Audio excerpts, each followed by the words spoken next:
ఏమండోయ్ ఇది విన్నారా? కేంద్ర ప్రభుత్వం సెంట్రల్ గవర్నమెంట్ కు మధ్య జరుగుతా ఉన్న అవగాహన ఇది.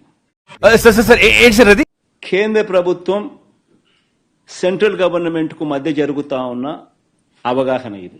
ఊరు జాగ్రత్త చదువుకుంటే బాగుంటాం. మనం ఎందుకున్నామని కాదు, ఏదైనా నేర్చుకోవాలి, కష్టపడాలి. అలా తినేసి కూర్చుంటే ఏటి వస్తా చెప్పు. మంచి చేస్తూ అడుగులు ముందుకు నేనేస్తే డబ్బా డబ్బా డబ్బా డబ్బా డబ్బా కొట్టు డబ్బా బురద జల్లడం ఏమిటి అని చెప్పి బురద జల్లడం ఏమిటి అని చెప్పి నువ్వు మాట్లాడేది తెలుగా, తమిళమా, మలయాళమా? నిజంగా మనమంతా కూడా మనల్ని మనం అడగాలి. ఈనాడు చేస్తా ఉన్నది, ఆంధ్రజ్యోతి చేస్తా ఉన్నది, టీవీ5 చేస్తా ఉన్నది, చంద్రబాబు నాయుడు గారు తెలిసి చేస్తా ఉన్నది. వాళ్ళ సంస్కారాన్ని బట్టి నీతి భూతు ఆధారపడి ఉంటాయి. ఇప్పటికైనా తెలుసుకున్నందుకు చాలా సంతోషం. మీరు వెళ్ళండి. అలాగే సార్, పదపాంచాలి. ధర్మమేనా అని చెప్పి మనందరం కూడా అడగాలి. ఏంట్రైడు నటిస్తున్నాడా? ఒక్కసారి గమనిద్దామా, చంద్రబాబు నాయుడు హయాంలో నిజంగా ఇదొక చరిత్రలో నిలిచిపోయే ఘటం. ఏంటి మమ్మీ ఎవడీడు? చరిత్రలో నిలిచిపోయే ఘటం ఇది. హిస్టరీ క్రియేట్ చేసాం. లోపలేం లేదు డొల్లా. చరిత్రలో నిలిచిపోయే ఘటాన్ని ఒప్పందం. చాలా తెలివైనోడు అనుకున్నాను, నాకంటే తెంగరోళ్ళ ఉన్నాడు. నాకు శాల్వా కప్పాల్సింది పోయి, నన్ను పొగడాల్సింది పోయి,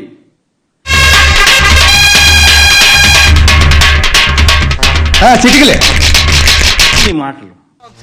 ఇంతటి మర్యాదస్తుని పట్టుకుని ఎంగులాకులు ఎత్తే ముష్టోడు అన్నాడు.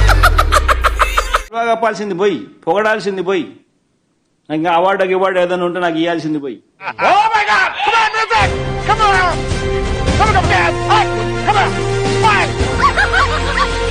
చంద్రబాబు నాయుడు ఏమో ₹5.90 ఆయన అమ్ముతాడు సోలారు. కూసేగాడిది వచ్చి మేసేగాడిదని సెడదే సార్. అదే విండు ₹4.84 ఆయన అమ్ముతాడు. వాడి నోట్లో నోరెందుకు సార్ పెడతారు? వాడికి అసలే నోటి తోలు ఎక్కువ. నేను ₹2.49 నేను తెస్తా. స్వార్థానికి క్రాసింగ్ చేస్తే పుట్టిన ఎదవలా ఉన్నాడు. సంపద సృష్టి నేను చేస్తే ఆయన సంపద ఆవిరి చేస్తాడు. కళ్ళు బాగా పెద్దవి చేసి చూడు. రాష్ట్ర పరువు జగన్మోహన్ రెడ్డి గారు తీశారు. ఏంటి బాబన్నా ఇంకోసారి? ఈ రోజు అంతర్జాతీయ స్థాయిలో జగన్మోహన్ రెడ్డి గారి అవినీతి గురించి అంతర్జాతీయ స్థాయిలో మాట్లాడుతున్నారు. మీరు మాట్లాడేది ఆవిడ కరెక్ట్ గానే చెప్పిందిరా. చాలా సేపు సస్పెన్స్ తర్వాత నాకు కూడా అర్థమైంది. హాఫ్ బేక్డ్ నాలెడ్జ్, సగం సగం తెలిసి సగం సగం తెలియక.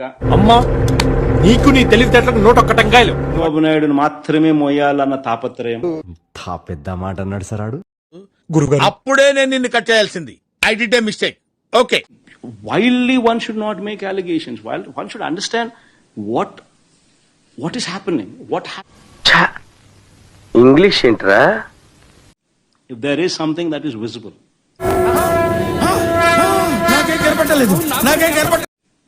Otherwise, you make some wild allegations, these kind of things, and it ends nowhere. And ఆపరా సోది మొహోడా, నువ్వు నీ ఎదగ ఇంగ్లీషు ఏం కావాలి?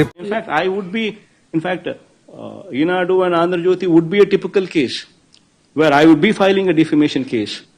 చేసేస్తావు చేసేస్తాడు. I'll sue them for 100 crores. I will sue both of them for 100 crores.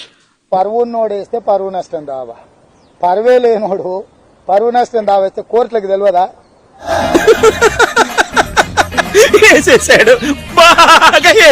America కోర్టులో మీ పేరు బయటకు వచ్చిందనేది ప్రధానంగా చేస్తున్నటువంటి ఆరోపణ సార్. దానికి సంబంధించి ఏం పాయింట్ పెట్టావన్నా, సూపర్. ఎక్కడా కూడా నా పేరు ఎక్కడా లేదు రమేష్. మిషన్ నడుస్తుంది ఇక్కడ. కావాలంటే please go through whatever those people have said and talk. కనపడ్డ స్థలాలన్నీ కబ్జా చేశా, కలకత్తాకే కన్నీళ్లు పెట్టించా, కానీ నా పేరింటి పక్కాడికి తెలియదు, పోలీసులకు తప్ప. Single murder. Somebody should be a fool to name me. తెలుగులో మాట్లాడు. నాకు తెలుగు రాదు. Or anybody else. Somebody should be a fool. ముందు వాడికి కాదు వీడికి బాంబు లగాదేంగే. చూడటం కాదండి, మీరు చెయ్యాలంతే.